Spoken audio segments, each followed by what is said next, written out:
各位老友記，你好！近排天氣咧又熱又濕，咁咧我介紹呢個冬瓜赤小豆扁豆豬肉湯，非常之有益，好適合呢個季節嘅。咁赤小豆咧就具有利水消腫、解毒排膿嘅功效，特別適合夏季濕熱嘅天氣嘅。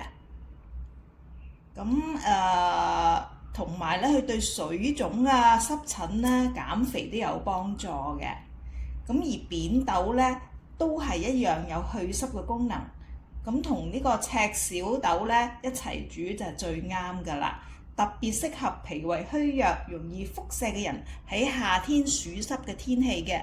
得閒煲下啦，最記得咧就要加啲薑啊同埋陳皮。煲1個鐘頭或者個半鐘頭就可以㗎咯喎。如果喜歡呢條片嘅朋友，請點讚、訂閱、留言、分享，多謝你哋。